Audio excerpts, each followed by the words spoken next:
ভেঙে যাওয়া পাখির বাসার মতো কিছু নেই তার বুকে আজ তো এখন ডানা মেলে ফিরে কেন আশা তার কাছে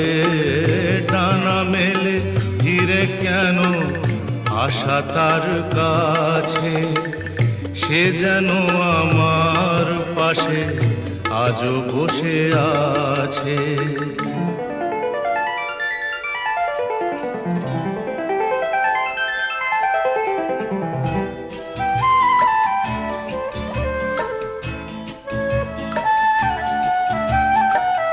যেখানে প্রদীপ ছিল সেখানে আধার নয়ন